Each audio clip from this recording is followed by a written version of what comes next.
After probably the wildest weekend of baseball, softball on this campus I've ever seen. Absolutely. Polk Nation is back. Matt Fontenot, Jim Gazzolo. Thursday night, both games go extra innings, 1-0. Yep. 0-0 into the 10th extra, and yep. 11th. Yep. 0-0. Great pitching performance from Cooper Golden. Friday, Eric Nugstrom is now third in the all-time strikeouts, striking out 11 in 7 innings. Softball loses 7-6 in a really good game. Yep. Where they had 12 runners on base, had a chance. Saturday, probably the best day for McNeese ever. 10-2 win in softball for their 10th championship. Yep. Baseball goes 9-0. Both games, first inning grand slams. Unbelievable. I've never seen that. I don't think I've ever seen it. We might have to do some digging. That might not have ever happened. I don't think it's ever very happened. Rare. And it set the stage for both games were blowout wins. Yep. We're going to have softball with James Landreneau and Jada Muñoz after this, so I want to talk a little baseball first. Baseball will be in Hammond. Yep. Hopefully weather-wise. Correct. Starting Thursday at 1 p.m. Against Nichols, number 4 seeded Nichols. McNeese ends up finishing 5th. But I want to ask you this. They played 2 less games because of weather. Yeah. It's kind of, they couldn't have, not much would have changed. Southeastern probably would have won. All they had to do was win 1. Yep. McNeese would have been a 4 seed, but they might have been playing SFA or Northwestern State instead. Correct. May have worked out better because you don't want to see somebody 4 times in a row. No, you don't, especially after that weekend. You would think Northwestern would be pretty motivated to play good baseball. So it probably worked out in our favor, but I did. When I noticed the games were canceled yesterday, I texted Coach Hill just to get his thoughts on that, because that might have been something we could have brought up to the league how do you – hopefully the decision – hopefully a part of it wasn't to affect seeding. I know that they had a lot of rain and their outfield is not turf, so they had some issues there. But, he said the same thing. They thought it was a possibility they would cancel it because of the amount of rain they got. And it wouldn't have moved the pairings a ton. But. No, but it does set up, and because I called him yesterday as well to get his thoughts on it, it does benefit Southeastern, especially as the 1 seed, because they haven't played for a week, so their pitching is going to be completely set up. So there is some benefit to it. For sure, because they didn't play Saturday either. They didn't play Saturday. They didn't play Friday, or they didn't play Friday, Saturday, or Sunday. Yeah, so they only played Thursday. Yeah, they'll have their whole staff, in which we thankfully we actually had starting pitching this weekend, so we were able to. Not have to bullpen the game on Saturday like we normally do. So we'll have a fresh arsenal as well. But obviously, yes, Southeastern will have an advantage there. Yeah, it is, especially when they're still playing for a championship. They would have, if they thought about throwing their ace on the last day, right? That would have been a big change. But there is some. That was my thought too. It was more the pitching matchup than anything else. Sure. But McNeese baseball, this is their second 4-game win streak. Just like softball. Yeah. For some reason, our 2 coaches are very good at getting teams ready at the end. Well, I remember one of probably our first shows together on this Polk Nation. We both agreed that those 2 coaches find a way to play good softball and baseball at the end of the year. They always do. Justin's notorious for it, for sure. And I think the biggest thing, this team has been good enough to win the league all year. They just lack starting pitching, and then this weekend we have 3 starters that roll out there and have some of their best outings of the year. So, tying in the softball, for both games, with the amount of runs that softball had been given up and the amount of runs baseball had been given up, to go 0-0 all the way through regular innings is kind of odd. But it worked out in our favor, obviously. Well, softball gave up, had an ERA, or Matty Taylor, softball had a ERA of 1.20 on the weekend. Unbelievable. Baseball isn't much different, but to get Garrett Blanchard, a guy who's coming off an injury, to get him 5-6 innings of shutout ball going into the tournament now gives you some depth at that and another body to look at to go with Cooper Golden, who was fantastic on Thursday night. Obviously, Eric's been fantastic all year. There's all of a sudden starting to be 5-6 pitchers. Sure. And you got Blackwell, who hasn't gotten a loss this year. They've got some pitching depth that we didn't expect to see all of a sudden emerging. Right. Pitching depth, and then I would also say they've got some pitching belief right now. Yeah. I think that's the biggest biggest piece in baseball and softball, obviously, is just having a little belief that you can go out there and compete. And to go into this tournament with now a couple of starters with some confidence and some belief under them, it just rallies the team. You go back to the Boston Red Sox. Don't let us win this game. Don't let us win one. Don't let us win game 4. Don't let us win this one. That's right. Don't let us win this No, one. it's an amazing thing. And then to get softball I want to ask you this, really, as an administrator for the league more than anything. Softball got 2 bids. They did. And you could, not that we love Southeastern, but they deserved it. I mean, holy cow. They had a really, really good year. Obviously, J.R. Teagues loves his baseball and softball over there, and they've really invested it. And those girls, they were a really impressive club to watch this year. They can pitch. They can absolutely pitch. Their offense is explosive at spots. So they've won some big games this year, as did we. And I think the committee got it right. I mean, if there was ever a year to get 2 softball teams in out of this league, they got the 2 best teams in. Yeah, I was a little surprised they didn't go to Baton Rouge for them. I am too. But I think when you look at now that they're doing the way they're doing the seeding, they actually got an 8 seed. Yeah, that's right. So they obviously thought they were in no matter what. Sure. So they're not a bubble team. That's right. By any means because of the way they're seeded. Yep. And there's some politics behind that. I mean, Jay's definitely got his hand in the mix over there with baseball and softball at the national level. So sure.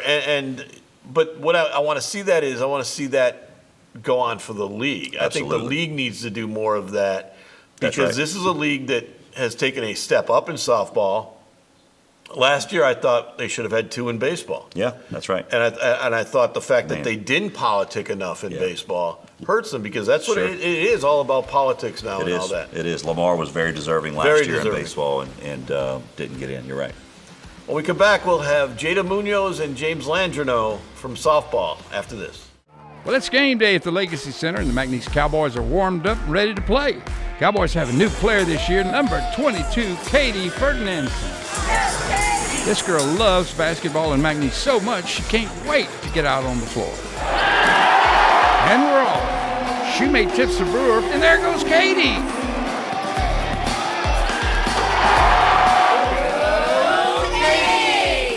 Ferdinandson Financial Group supports the McNeese Cowboys.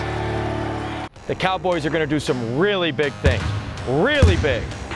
McNeese athletes bring big energy, big plays, and big spirit to every game. That's why Lakeside is proud to be such a huge fan. We're a hometown team too, in the business of backing big dreams across our community every day. And we always bank on big wins with McNeese Sports. Go big with Lakeside and McNeese.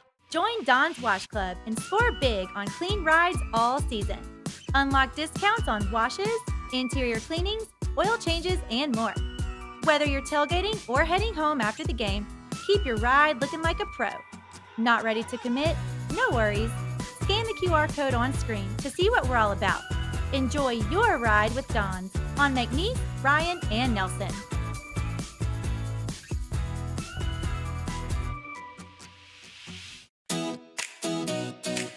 Welcome to Pro Pools, your one-stop shop for everything pool care. Top quality chemicals to keep your water clean, clear, and balanced. Plus in-store savings and rebates to keep more money in your pocket. Upgrade your cleaning with industry-leading equipment and turn your backyard into the perfect escape. From simple setups to luxury designs, we've got you covered. Visit Pro Pools today on Romero Street in Lake Charles or call now and dive into better pool care. James Landreneau, Jada Muñoz is with us. 10th trip to the tournament all time. You're 6th. Why does this seem like it's a little special for you, this one? You want them all. I think all of them, especially, you never want to negate them. But this one is a different path, right? During the season, we had some things that hadn't happened to us before, getting swept by Nichols and getting swept by Southeastern, two really good teams. And so we, took a little soul searching, took some things we had to figure out. So it's a different, the destination never changes. Sometimes your path to that journey is a little different. So it was hard. It was hard for our players, but more of a proud moment of our team to stay the course and believe, because even after those tough days, you come to the field house and they have great energy, they have great resolve, and they're hurt and they're beat, but they want to find out a solution and not waving a white flag. So I think, a lot of times in sports we forget that you have to go through tough times to get some great things. And I'm just proud of the way they stuck with it and the way they really came closer when adversity hit rather than dividing them. Jada, for you, you went as a freshman, then you got close 2 years in a row, especially last year. What's it like to be able to go back as a senior to the NCAA tournament? It's exciting. Being there before and being able to share that experience with the younger girls, it's awesome, and I'm just excited to go back my last year. Was there a little bit of maybe redemption that you guys were looking for after the last 2 years, kind of coming up short? Definitely taking those losses and learning from them was important, and just kind of like lit the fire under us. But like in the end, we were just always focused on like ourselves, and whatever happened was meant to happen. Yeah. Coach, I wanted to ask too, sorry, Jim, but you mentioned the adversity through the middle of the year. You guys were hot early on. Really won some big games and had probably high expectations for this group. Yeah. It kind of cooled off. As a coach, what is that like to try to get them out of that funk? And what are some things that you did throughout the middle of the year? Yeah, that is a tough time, right? You're trying to figure out the understanding, and I could see in our players the desire and want to is still there. And I think the desire tried maybe increased to where the frustration led to trying to predict outcomes and control the outcomes a little too much. So I think that's what, the swings got a little timid, got a little defensive, started trying to hit every pitch, kind of really got away from what got us. Sometimes when you're having success, you kind of forget what got you that success. Sure. And maybe we ran across a little bit where we kind of got away from swinging at the pitches that we're good at, things of that nature, and trying to force the game instead of play the game that's in front of us. So it's conversations, right? Yeah. It's a lot of conversations with our seniors, with our leaders, and trying to kind of figure out what's going on in their minds, see if there's anything we could do to help. Also, we brought in a sports psychologist that really kind of grounded things, and that's where you hear our players talk about what's important now, when. And it's like, forget about what's happened and respect the game, right? And just get back to control the controllables, right? And so I think we didn't really, from the preparations, change very much. Yeah. But it's more of how we talked and where our focus was on. Yeah. We're focused on the wrong things. Yeah. What about from the player side? What were you looking for maybe in that stretch from your coaching staff, and how do you feel like Coach James got y'all out of that? I think, like Coach James said, we were just trying too hard and focused on the wrong things. We went back to the basics. We had a bunch of heart-to-hearts and meetings with the coaches and without them, and just trying to find out what was going on with everybody in their own way, in their heads, and just like bringing it aware and seeing what we could do to help or change anything that was going on. Well, it seemed to work. You guys are playing great softball. Yeah, one thing is 2 years ago, or last year, you guys lost on a reverse call. You weren't going to let that happen this year. You went out and you scored 4 runs on the first 4 batters, your grand slam being the big hit. How nice was it to jump out to that lead? Great.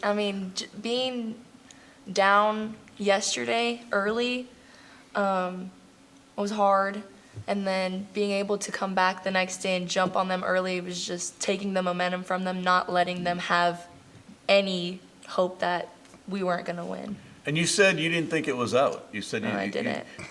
Why? She was running. I was running. I knew I hit the ball and it went to left. I didn't know where it was. I was pushing for a double. So the day before, you have the 3-run homer. Yep. Then you missed the grand slam by about 2 feet on the wall. You're kind of like a microcosm of the season itself. You got off to a really good start. Then the power came back at the end. What kind of switched your power back on? Just like I said, focused on the wrong things, putting too much pressure on ourselves when we went through that little rut we had. Then kind of like incorporating in practice being in those pressure moments. So we had been in that situation before where we had bases loaded on us and then where we were up to the plate. So we were just really prepared for anything that was going to happen. 55 home runs this year, 3rd most in program history, and you're still counting. You said earlier in the fall, you said this is going to be an offensive team and we've got a lot of power. Yeah. Are you right on schedule now? And it's hard to get power. You still are able to score runs by 1 and 2 runs. You still want to do that way too, right? Yeah, look, to rely just on offense is always going to be tough. You're going to run into, especially you get to postseason, you run into some really good arms. Everybody can pitch it really well. So somewhere you're going to have to be able to situational hit and hit a backside ground ball to score a run, bunt somebody over, play a small game, depending on what the game dictates. And what I like about this team is we have the ability to, whatever the game is put in front of us, if we have to stand there and swing and get the big swing, we're capable. But we could still hit and run, we could still bunt. And I think it just adds some diversity to that lineup 1 through 9. When we come back, we're going to talk about the pitching, and we're going to talk about the game against Arizona State coming up on Friday. Well, it's game day at the Legacy Center, and the McNeese Cowboys are warmed up and ready to play. Cowboys have a new player this year, number 22, Katie Ferdinandson. This girl loves basketball and McNeese so much she can't wait to get out on the floor. And we're off. Shoemate tips the brewer, and there goes Katie.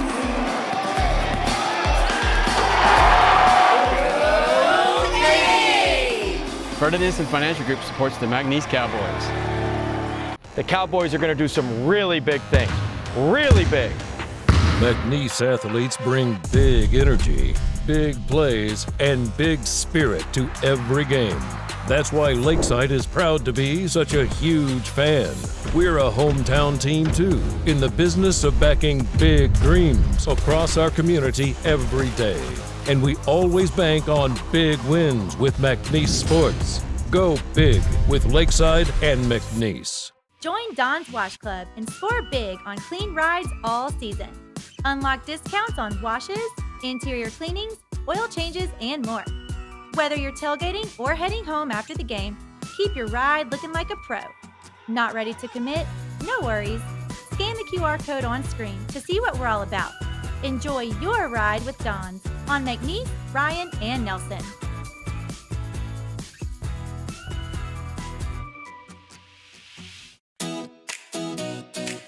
Welcome to Pro Pools, your one-stop shop for everything pool care. Top quality chemicals to keep your water clean, clear, and balanced. Plus in-store savings and rebates to keep more money in your pocket. Upgrade your cleaning with industry-leading equipment and turn your backyard into the perfect escape.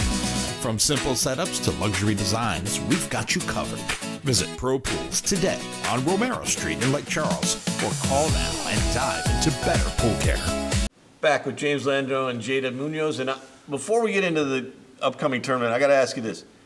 What made you change your lineup? Because you looked like a genius. What made you flip the lineup?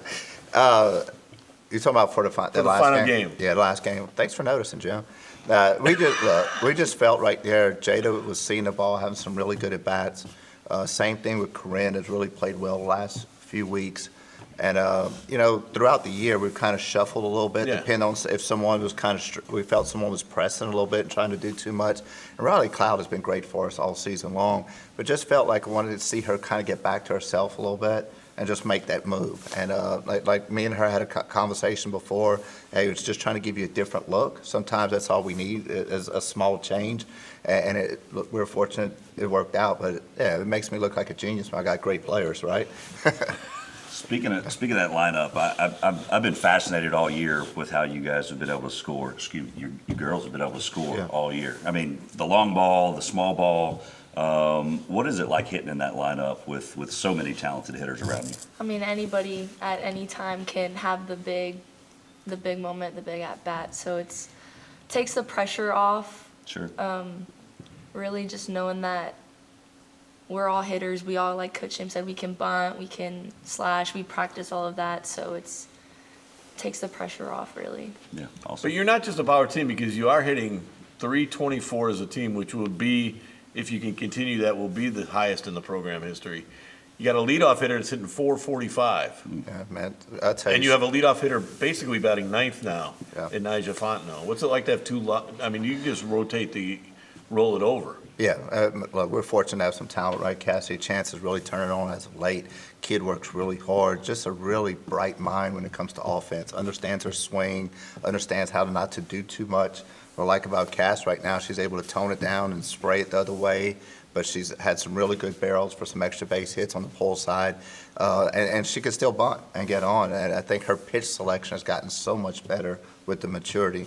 Same thing with Nyjah. When Nyjah's pitch selection has gotten so much better from the previous years, allows her to have the success she's having. So yeah, you like the ability that we're able to get on base, and then we have people that could drive in runs with doubles, home run kind of power, but we're also able to still steal some bases. So I like the versatility of this lineup. Like I said, coming out of fall, we saw a little bit of some home run power that was kind of surprising that we're going to have that much. And so we've been fortunate to be able to get some good swings this year. And now you go to Texas A&M, third time Texas A&M, where Matt Fontenot used to roam. Yeah. At least it's not running his ring, huh? I lost it. We're not going to go there.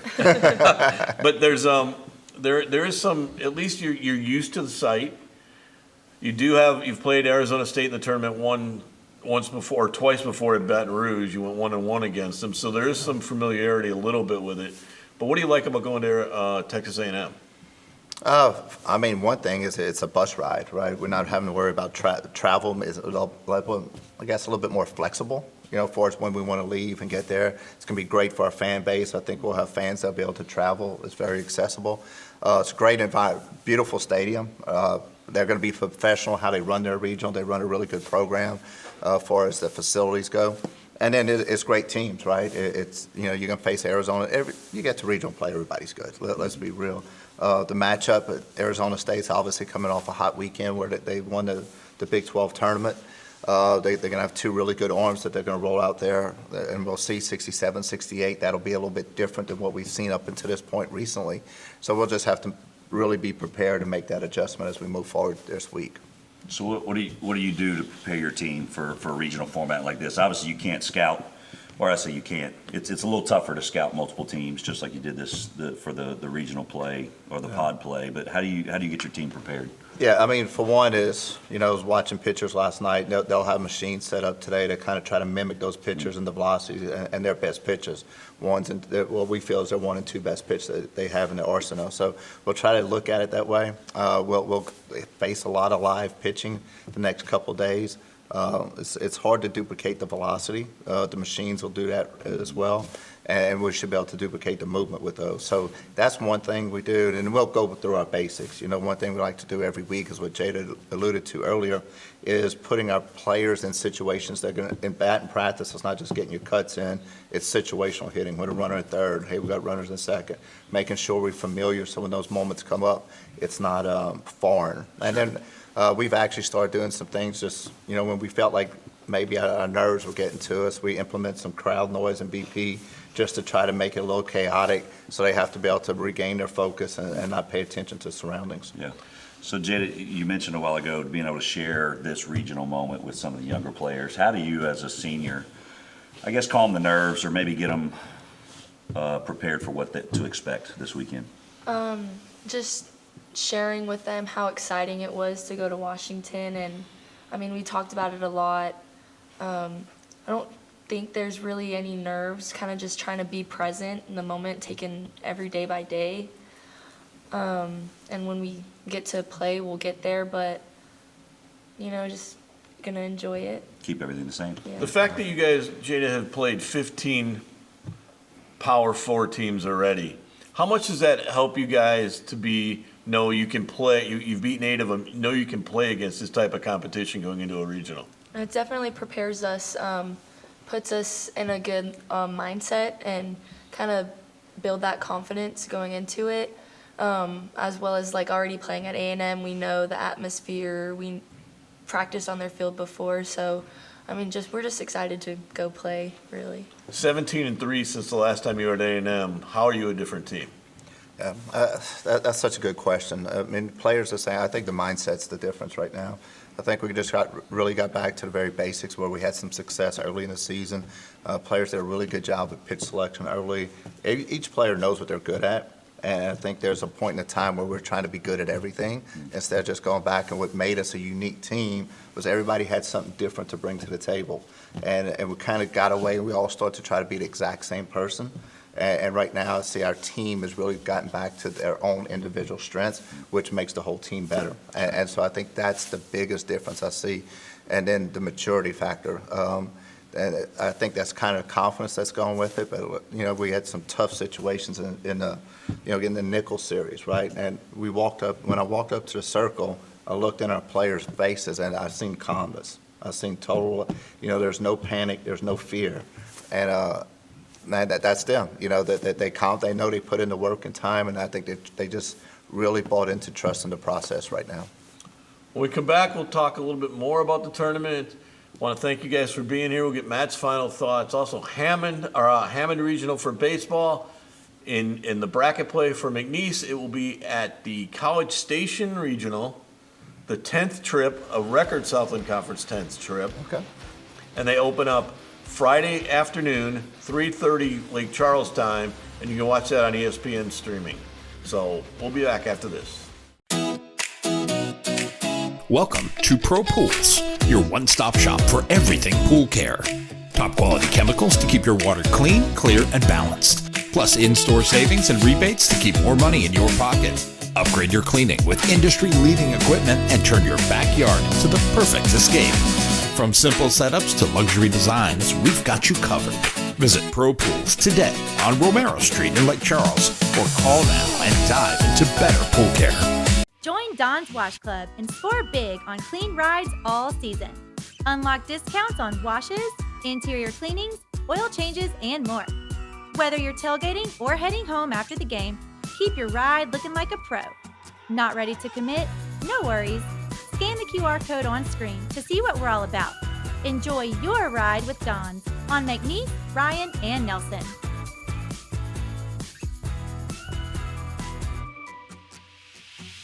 An amazing year for softball. Nobody could ever see. They kind of sneak up on you on home runs because they don't have the one big home run hitter. You're right, yeah. But they got six players with 7 or more. That's right. And there's really, looking at, Maddie had a home run this weekend. Jada obviously with the multiple. But, yeah, they're throughout their lineup, there's spots of power that you wouldn't even recognize sometimes. They have 2 leadoff hitters now that Fontenot's back. Right. Nigel Fontenot, who was their leadoff hitter for most of the year. Yep. This is a fast team. This is a team that can hit you a lot of ways. The question will be, like everything else, is can their pitching step up against big-time competition? That's right. Because Maddie Taylor throws a lot of ground balls, but she doesn't get a lot of strikeouts. That's right. And sometimes you need the strikeouts. That's the one difference that they're missing. Yep. But they play very good defense. They turned 3 double plays the other day in 5 innings. That's right. So this is a team that has a lot of things going for it. Absolutely. And again, it's good to see,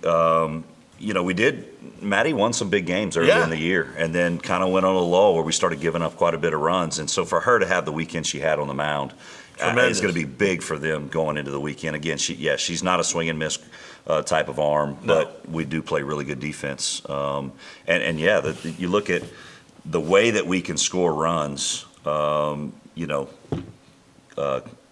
Chance gets on base. Yeah.